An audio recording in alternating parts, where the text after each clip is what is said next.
미국 동부에는 최고의 번화가가 있습니다. 뉴욕 맨하튼에 있는 타임스퀘어라고 하는 곳이죠. 타임스퀘어는 수많은 극장과 화려한 네온사인, 거리에 공연 예술가들로 가득 차 있습니다. 그러므로 타임스퀘어는 문화의 중심지라고도 한동안 말했던 곳입니다. 이에 비해 미국 서부 쪽으로 넘어와 보면 대단히 공업단지가 있는데요. 캘리포니아 주에 있는 실리콘밸리라고 하는 곳입니다. 남북 한 40km에 걸쳐 전자와 컴퓨터, 산업 분야의 기업체와 공장이 집중되어 있습니다. IT, 인포메이션 테크놀로지라고 하죠. 정보통신의 중심지라고 할 수 있을 만한 곳입니다. 이렇게 각 나라마다 또 각 지역마다 어떤 분야의 최고가 있습니다. 고대의 그리스에는 철학과 예술의 중심지가 있었습니다. 그것은 바로 오늘 본문의 배경이 되는 아덴이라고 하는 아테네죠. 아테네가 바로 그런 곳입니다. 아테네 광장은 수많은 철학자들이 토론하고 자신들의 의견을 설파하던 곳이었습니다. 그곳에서 바울은 어느 날 복음을 전하게 됩니다. 우리가 읽지는 않았지만 앞절을 쭉 살펴보다 보면 24절에는 바울은 하나님이 천하 만물의 주제임을 외쳤고요. 27절에 보면 그 하나님이 우리 곁에 계심을 선포했습니다. 28절 넘어가 보시면 그리고 우리는 그분의 빛 안에서만 존재가 가능한 사람들이라 이렇게 얘기하고 있고요. 31절에 보면 언젠가 있을 심판을 위해 앞으로 우리는 부활할 것임을 말하였습니다. 바울의 설교는 복음의 핵심을 가르친 설교였죠. 당대의 최고의 설교가, 그리고 그리스도교 역사상의 최고의 설교라고 할 수 있는 바울의 설교를 듣고 아테네 광장에 모였던 수많은 사람들은 다 주께로 돌아와야만 했으리라 우리가 생각이 되는데요. 오늘 본문에 보면 그렇지 않습니다. 바울의 설교를 듣고 사람들의 반응이 각각 다르게 나타나게 되었습니다. 그들의 반응은 세 가지 정도로 나눌 수가 있었습니다. 오늘 본문에 보시면 어떤 사람은 조롱도 하고 조롱하는 사람이 있었고요. 어떤 사람은 내 말을 다시 듣겠다 하고 연기해버리는 사람이 있었고요.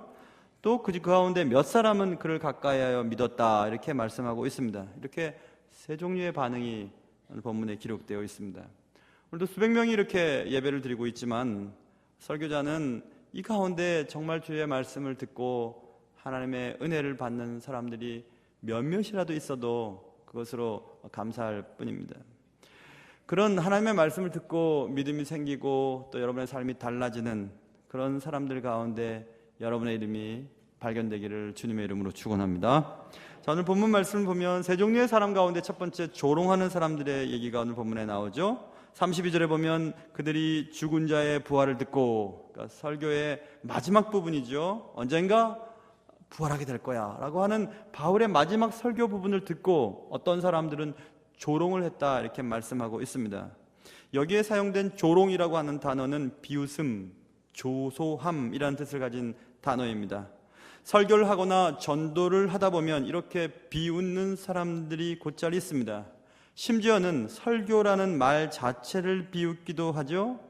같은 말을 반복하거나 잔소리를 할 때 우리는 그 사람을 향해 설교하지 마 이렇게 얘기를 합니다. 과거에도 하나님의 말씀이 선포될 때 언제나 그런 반응을 보였던 사람들이 많이 있었습니다. 홍수를 앞두고 방주를 만들던 노아를 향해 사람들은 조롱하였죠. 성령 충만하여 각 나라의 방언으로 기도하던 제자들을 향해 세술에 취했다고 조롱하였습니다. 진리의 말씀을 외치는 바울에게 네가 미쳤어, 너의 많은 학문이 너의 머리를 돌게 했어 이렇게 얘기했습니다. 예수님 당대 때도 마찬가지였습니다. 마가복음 15장에 보면 지나가던 자들은 자기 머리를 흔들며 예수를 모욕하여 이르되 아하 성전을 헐고 사흘에 짓는다는 자여 네가 너를 구원하여 십자가에서 내려오라 하고 그와 같이 대제사장들도 서기관들과 함께 희롱하며 서로 말하되 그가 남은 구원하였을 때 자기는 구원할 수 없도다 하면서 예수님도 희롱하고 조롱하고 비웃고 조소했습니다. 복음을 위해 수고하다가 우리가 조롱받을 때 먼저 말씀을 생각해야 될 것 같습니다. 마태복음 5장에 보면 나로 말미암아 너희를 욕하고 박해하고 거짓으로 너희를 거슬러 모든 악한 말을 할 때에는 너희에게 복이 있다. 기뻐하고 즐거워하라. 하늘에서 너희의 상이 큼이라. 너희 전에 있던 선지자들도 이같이 박해하였느니라. 이렇게 말씀하고 있습니다. 우리가 말씀을 전하다가 말씀을 듣는 자들이 조롱하고 욕하고 비웃고 조소할 때 우리는 오히려 기뻐하라고 주님이 말씀하고 있습니다. 다 그랬다. 말씀을 전하는 사람은 다 그런 대우를 받았어. 그러니 너도 기뻐하고 즐거워해. 이렇게 말했습니다. 히브리서 11장은 믿음의 장이라고 합니다. 많은 믿음의 선진들이 어떻게 살았는지 히브리서 11장에는 기록되어 있습니다. 히브리서 11장 36절부터 이런 내용이 적혀 있습니다. 또 어떤 이들은 조롱과 채찍질 뿐만 아니라 결박과 옥에 갇히는 시련도 받았으며 돌로 치는 것과 톱으로 켜는 것과 시험과 칼로 죽임을 당하고 양과 염소의 가죽을 입고 유리하여 궁핍과 환난과 학대를 받았으니 이런 사람은 세상이 감당하지 못하느니라. 이렇게 말하고 있습니다. 다 그랬어. 믿음의 선치들도 다 그랬어. 이렇게 말씀하고 있습니다. 여기서 우리는 반대의 생각도 해봐야 할 것 같습니다. 나는 바르게 사는데 조롱받았어. 기뻐해야지. 하나님 그렇게 말씀하셨으니까. 이렇게 생각하기보다는 반대의 생각도 해봐야 된다는 것입니다. 우리는 우리 자신에게 대해서 너무 관대한 성향을 가지고 있습니다. 콩쥐팥쥐 얘기를 나누다 보면 언제나 여러분과 저는 콩쥐죠. 흥부와 놀부에서는 언제나 흥부고요. 야곱과 에서에서는 항상 야곱입니다. 그런 성향은 나는 잘하는데 저 사람이 문제야 라는 생각을 갖게 만들어줍니다. 의를 위해 핍박받는 사람은 나고 나는 항상 잘하고 있는데 왜 내가 조롱당하고 비웃음거리가 되는지 늘 궁금해합니다. 그러면서 나는 잘했는데 상대방이 잘못했다고 늘 생각합니다. 그래서 나는 의를 위해 핍박받는 자가 되어버리는 겁니다.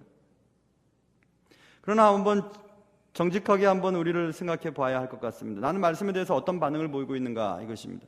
편견을 가지고 말씀에 반응하고 있지는 않는가 생각해 보아야 합니다. 자신이 가진 짧은 성경 지식과 신앙의 연륜을 통해 말씀을 평가하고 있지는 않은지 생각해 보아야 합니다. 설교를 끝나고 나면 꼭 틀린 것만 집어내는 사람들이 있습니다. 은혜 받은 것들은 다 상관없고요. 틀리고 잘못된 거, 내 마음을 아프게 한 것들만 찾아내서 그것들을 가지고 공격하는 사람들이 있습니다. 하나님은 우리가 예배하는 현장에 임재해 계십니다. 말씀으로 찾아오시죠. 말씀이 말씀대로 선포되어지는 곳에 임하십니다. 말씀을 조롱하고 비웃고 조속거리로 삼는 죄를 범해서는 안 될 것입니다. 말씀 앞에서 언제나 겸손하고 진실한 자세를 견지해야 하겠죠. 여러분과 저는 언제나 말씀 앞에 겸손해야 합니다. 말씀을 조롱하고 비웃고 조속거리로 삼을 때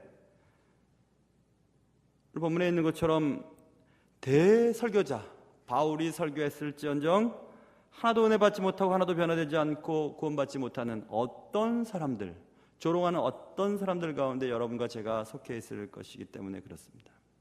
모쪼록 하나님의 말씀 앞에 언제나 겸손하고 하나님의 말씀이 주시는 대로 그대로 받고 말씀을 통해 은혜 받는 여러분 삶이 되시기를 주님의 이름으로 축원합니다. 여러분, 이렇게 어떤 사람들은 조롱했습니다. 조롱하는 사람들이 있습니다. 그리고 또 어떤 사람들은 네 말을 다시 듣겠다 하고 연기해 버렸습니다. 바울의 설교를 듣고 어떤 사람들은 다시 듣겠다고 했습니다. 말씀의 즉각적인 결단을 유보하고 나중으로 연기하는 반응을 보였습니다. 그들 중에는 어떤 사람들은 말씀이 맞는 것 같기도 하고 틀린 것 같기도 하고 그렇게 고민하는 사람들도 있었을 것이고, 또 어떤 사람들은 말씀이 맞을지도 모른다고 생각하는 사람들도 있었을 것입니다. 그러나 그들 모두의 공통점은 지금은 아니라고 하는 반응이었습니다. 성경은 반복해서 주어진 기회에 대해서 말씀하십니다.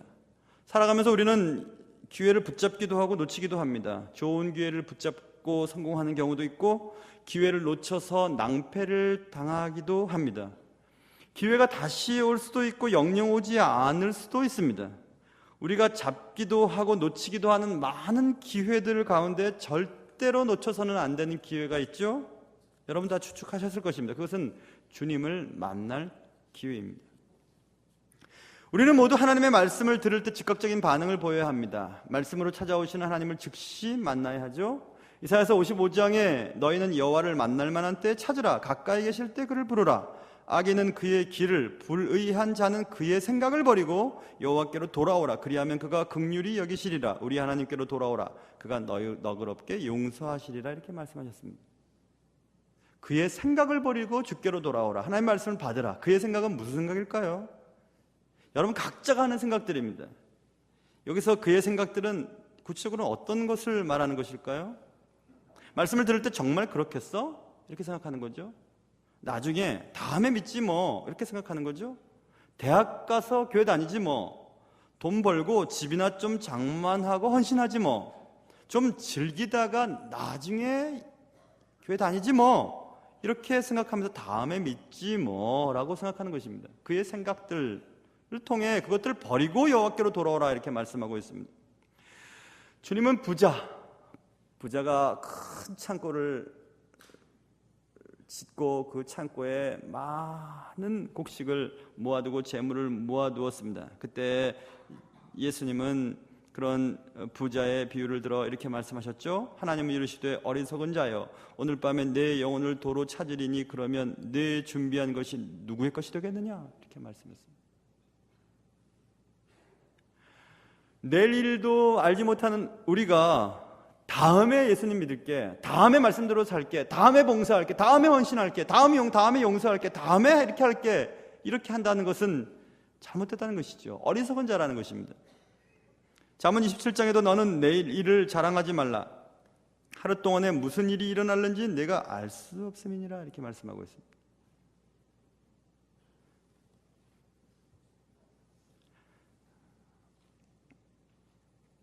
막내 아이가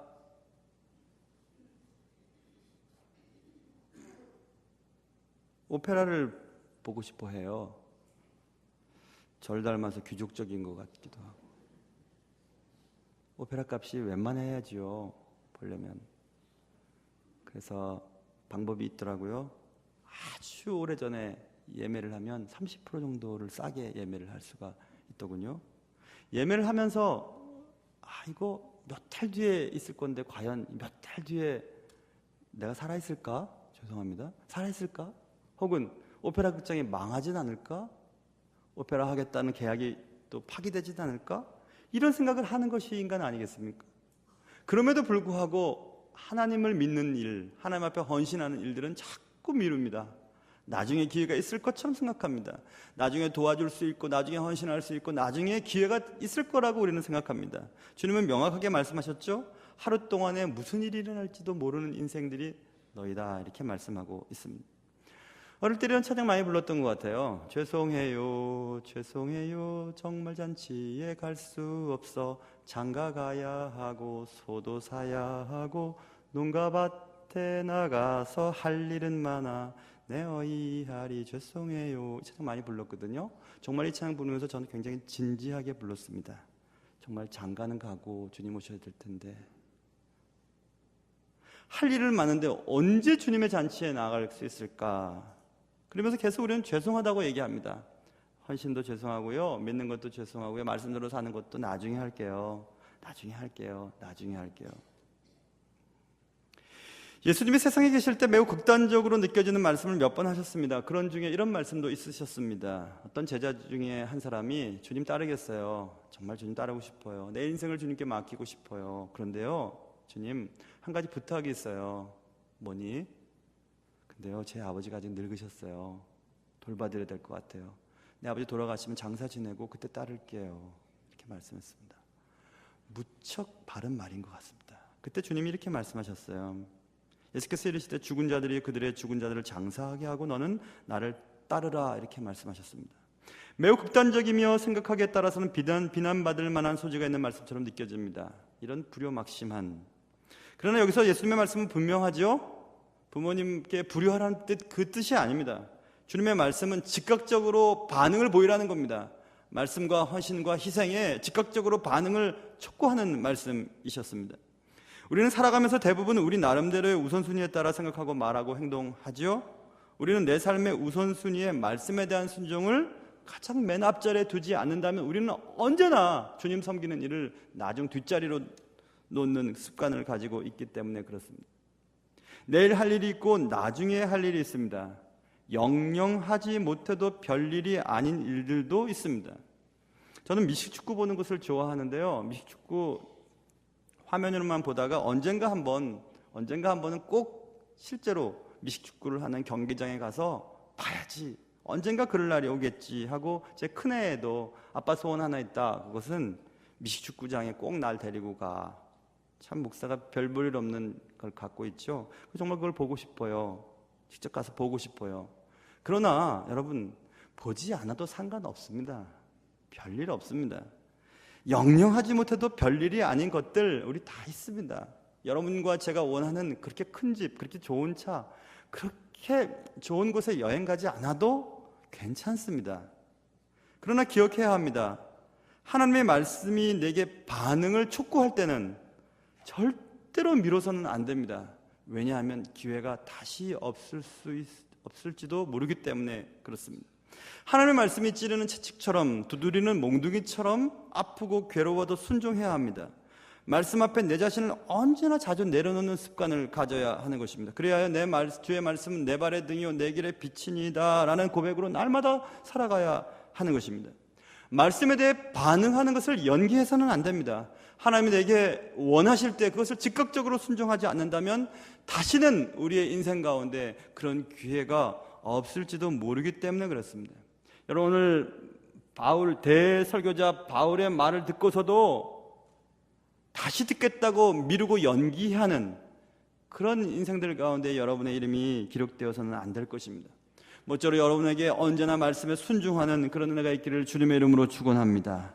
오늘 이렇게 두 번째 부류의 사람을 살펴봤죠. 첫 번째는 조롱하는 사람이었고, 두 번째 부류의 사람들은 연기하는 사람이었습니다. 미루는 사람이었습니다.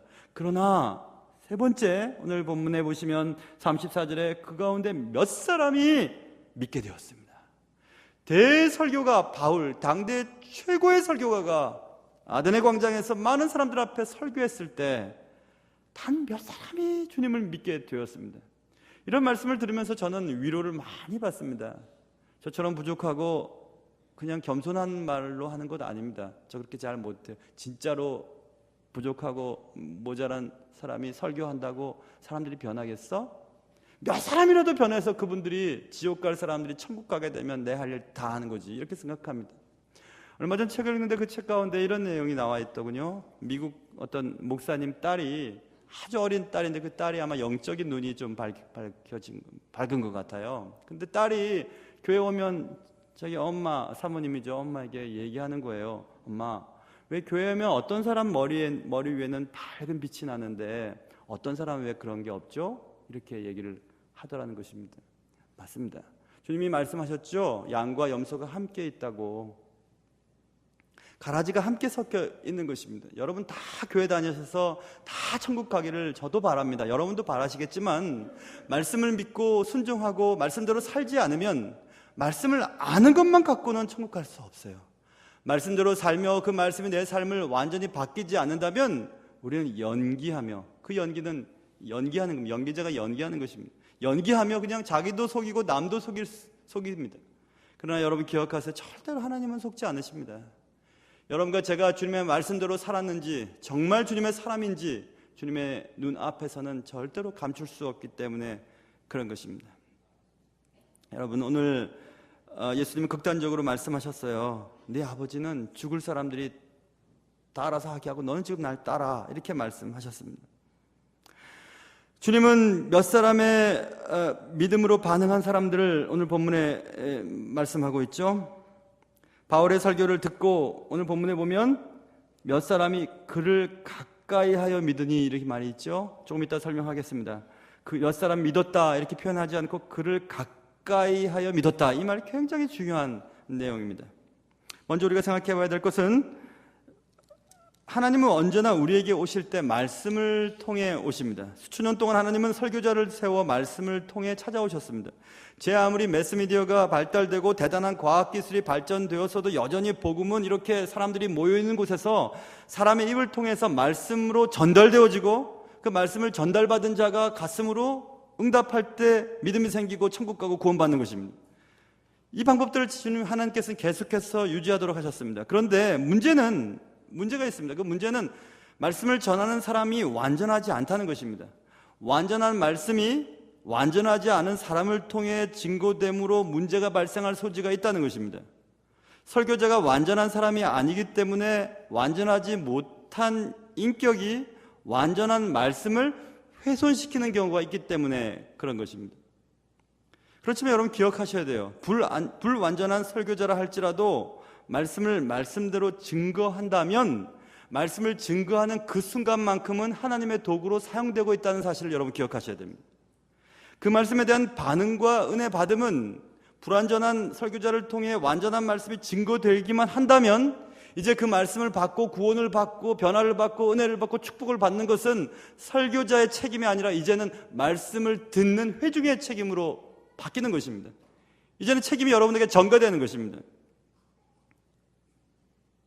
그러므로 회중들은, 여러분은 오늘 본문에 있는 것처럼 그를 가까이 하여 믿으니 라는 말씀처럼 설교자를 가까이 하셔야 돼요. 그런데 여기서 가까이 한다는 말을 오해하시면 안 됩니다. 이 가까이 한다는 말은 공간적이고 물리적인, 다시 말해서 인간적인 가까움을 말하는 것이 아닙니다. 밥 먹고 많은 얘기들을 하고 시간을 많이 보낸다는 것이 가까운 얘기가 아닙니다. 여기서 말하는 것은 회중은 기도 가운데의 설교자와 영적으로 가까워져야 하는 것입니다.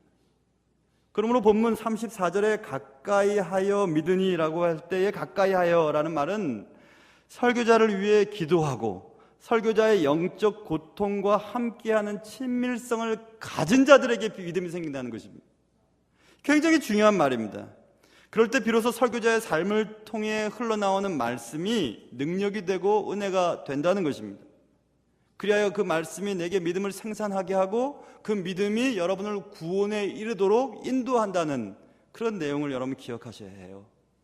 말씀을 통해 믿음을 가지게 된다는 사실은 얼마나 귀하고 위대한 것인지 성경은 이 귀한 성경 속에 믿은 몇 사람, 바울을 영적으로 가까이 하여 신뢰하여 믿은 몇 사람의 이름을 할애하여 기록하고 있죠. 아레오바고 관리 디오누시오라고 하는 사람과 다말이라 하는 여자와 또 다른 몇 사람들이 그때 믿음을 갖게 됐다 이렇게 표현하고 있습니다. 이렇게 하나님은 하나님의 말씀을 듣고 믿음을 가지고 구원받게 된 사람들에 대하여 무척 관심을 많이 가지고 계십니다. 말씀에 대한 반응은 언제나 즉각적이어야 합니다. 믿음은 들음을 통해 나기 때문에 그렇습니다. 로마서 10장 17절 그러므로 믿음은 들음에서 나며 들음은 그리스도의 말씀으로 말미암았느니라 이렇게 말씀하고 있습니다. 사랑하는 성도 여러분, 여러분은 말씀에 대해 어떤 반응을 보이고 있으십니까? 말씀이 선포되었을 때 그 말씀에 즉시 반응하여 순종하십니까? 말씀 전하는 자와 영적인 친밀감 속에 믿음이 성장되고 있습니까? 설교자 사이에는 흔히들 이런 말을 합니다. 오늘 말씀이 튕겨 이런 말을 합니다. 어떤 장소 어떤 회중 속에 똑같은 말씀을 증거해도 그 회중에 따라 말씀이 튕겨서 돌아오는 경우들을 영적으로 느끼는 경우들이 있습니다. 말씀이 튕긴다. 말씀들이 회중의 심령에 스며들지 못하고 밖으로 튕겨져 나온다. 이런 것들 영적으로 느낍니다. 하나님의 말씀을 전하는 자들은 그것을 충분히 느낄 수가 있습니다. 그렇다면 언제 그런 현상이 생기지요? 여러분 마음속에 분노와 미움, 어떤 사람들과 관계 속에서 혹은 설교를 전하는 자와의 관계 속에서 미움과 분노가 있을 때 여러분은 그 말씀을 튕겨져 내버립니다. 불신과 상처가 말씀을 튕겨져 나가게 만듭니다. 그래서 예배 시간에 앉아있고 수십 시간을 듣고 수년 동안 아니 수십 년 동안 교회에서 말씀을 듣고 생활했지만 결정적인 순간에 믿음을 버리고 예수 믿는 사람답지 않은 행동을 하고 실제로 구원과는 상관없는 인생을 마치는 경우들이 매우 제법 많습니다. 나 자신을 위해서 그래서 우리는 우리의 마음을 성경에 말씀했던 것처럼 갈아엎어버려야 합니다. 기경해야 합니다. 말씀을 들을 수 있도록 준비해야 되는 것입니다. 그래서 제가 늘 말씀드리지 않습니까? 주일 새벽 예배만큼은 대표 기도하는 자, 성가대 대장, 성가대 지휘자, 반주자, 주일학교 선생님들 이런 분들은 주일 새벽만큼은 나와서 기도하셔야 돼요. 왜냐하면 영적으로 교통하고 주일날 예배드리는 예배 때에 하나님의 은혜가 여러분의 마음을 변화시키고 여러분의 삶을 변화시키도록 준비해야 되는 것입니다. 그것을 하지 않을 때 말씀대로 나가고 말씀대로 받지 않고 튕겨져 나가고, 그래서 영적인 어떤 교류가 일어나지 않는 것입니다. 그래서 여러분, 결국 말씀을 들음으로 믿음이 생기고 믿음이 모든 것을 가능케 하기 위해서는 대설교자 바울이 말을 했어도 어떤 사람은 조롱하고 어떤 사람은 연기하고 단 몇 사람, 여자를 포함해서 단 몇 사람이 주님을 믿게 됐다, 그를 가까이 하여 믿었다, 이렇게 말하고 있잖아요. 여러분 잘 기억하셔야 합니다. 누가 와서 설교를 하고 대단한 사람이 와서 설교를 한다 해도 각자의 믿음은 여러분 개인에게 달려 있는 것입니다. 일부 예배 시간에도 그런 얘기를 했는데 말입니다. 하나님은 여러분과 제가 이 시간에 이곳에 있게 하심으로 오늘 들을 이 말씀들을 전하고 듣게 하시는 것입니다. 그래서 이 말씀을 가감없이 전할 책임은 설교자에게 있고, 그 말씀을 듣고 변화돼야 될 책임은 여러분에게 있는 것입니다. 모쪼록 오늘 말씀처럼 그를 가까이 하여 믿음을 소유하게 된 몇 사람이 되는 복이 여러분에게 있기를 바랍니다. 수백 명이 모인다 할지라도 그 가운데 몇 사람만이 주님의 말씀을 듣고 변화를 받고 하나님 나라의 귀한 인생들로 쓰임을 받게 되는 것입니다. 그 몇 사람 가운데 여러분의 이름이 발견되는 놀라운 은혜가 여러분의 삶 속에 있기를 주님의 이름으로 축원합니다. 바울은 아데네 광장에서 복음을 전하였습니다. 바울은 수많은 지식인, 철학자 그리고 현인들이 모여있는 그 광장에서 하나님의 말씀을 선포했죠. 오늘날 우리가 살아가고 있는 삶의 현장도 마찬가지입니다. 모두들 다 지식이 있으세요. 여러분 다 지식이 있으시잖아요. 나름대로의 철학이 있고 나름대로의 신앙관이 다 있으십니다. 나름대로 자라오신 신앙의 색깔에 따라 다 각자의 생각들을 가지고 계십니다. 그리고 다 자신들이 다 옳다고 믿는 사람들입니다. 그렇게 믿고 사는 시대를 지금 여러분과 저는 살고 있는 것입니다. 그런데도, 그런 가운데도 말씀은 여전히 형편없을지 모르지만 나이나 배운 것이나 인격이나 성품이나 여러 가지 부분에 있어서 부족한 사람, 설교자의 입을 통해서 지금 선포된 말씀을 통해 어떤 사람은 구원을 받고 구원을 받지 못하고, 변화를 받고 변화를 받지 못하고, 은혜를 받고 은혜를 받지 못하는 일들이 지금도 벌어지고 있는 것입니다.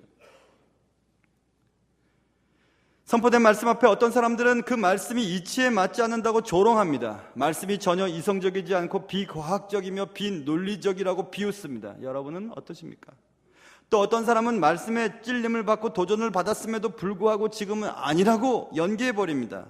또 어떤 사람들은 말씀을 전하는 자와의 관계나 개인적인 여러분 성도들과의 관계로 인하여 말씀을 튕겨내는 일들을 계속해서 합니다. 그리고서 계속해서 그 시간들을 보내고 지나버리게 됩니다. 또 어떤 사람들은 누리고 있는 특권과 말씀대로 살기 위해서는 버려야만 하는 내가 즐기는 것들이 너무 귀하고 너무 크기 때문에 그 손실을 감당할 수가 없어서 자꾸 뒤로 밀어버립니다. 여러분과 저의 얘기는 아닙니까? 그러나 수백 명의 사람들 가운데 몇몇 사람들은 말씀 전하는 자를 영적으로 가까이 하고 그 말씀 전하는 자와 영적인 고통을 함께 나누고 함께 기도하는 가운데에 말씀을 믿고 그 말씀을 통해서 은혜 받고 오늘 본문에 기록된 것처럼 하나님 나라의 책에 이름이 기록되는 사람들도 있습니다. 우리는 나름대로의 철학에 따라 개인적인 가치관에 따라 신앙관에 따라 판단하고 평가합니다. 옳다, 그르다, 희다, 검다, 좋다, 나쁘다, 은혜 받았다, 안 받았다, 설교가 좋았다, 안 좋았다, 교회는 좋다, 나쁘다. 선택은 자유입니다. 그러나 기억하시길 바라요. 한 번의 선택이 10년을 좌우하는 것도 있을 수 있고 평생을 좌우하게 되는 것들도 있을 수 있죠. 그러나 영원을 좌우하는 선택도 있습니다. 그것은 그때그때에 전달되어지는 말씀에 어떤 반응을 보일 것인가에 따라 여러분의 선택은 영원을 결정짓게 되는 것입니다. 왠지 아세요? 여러분과 저의 예배가 언젠가는 마지막 예배가 있기 때문에 그렇습니다. 그 마지막 예배가 오늘일지 아니면 내일일지 다음 주일지 이번 주일지 아무도 모릅니다. 그러므로 말씀을 듣는 순간순간 그 말씀에 순종하고 그 말씀에 아멘하고 그 말씀을 통해 여러분의 삶이 달라지지 않는다면, 저와 여러분의 삶이 달라지지 않는다면 우리는 여전히 주님 앞에 말씀을 조롱하고 말씀을 연기하는 사람이 될 수밖에 없는 것입니다. 사랑하는 성도 여러분, 말씀을 조롱하지 마시기 바라요. 말씀 받는 것을 연기하지 마시기 바랍니다. 하나님께 헌신하고 수고할 수 있는 시간이 주어졌을 때 그것을 기회로 여기고 붙잡을 수 있기를 바랍니다. 말씀을 오늘 지금 여기서 당장 받아들이셔야만 하는 것입니다. 말씀을 받고 믿음을 소유하기 바랍니다. 그리하여 여러분 모두에게 하늘의 길이 열리시고 그 열린 하늘길을 향해 말씀을 붙잡고 성령의 조명을 받아 한 걸음씩 나아가서 언젠가 끝나게 될 인생의 마지막에 천국문 앞에 도달하는 여러분과 저의 삶이 되시기를 주님의 이름으로 축원합니다. 기도하겠습니다.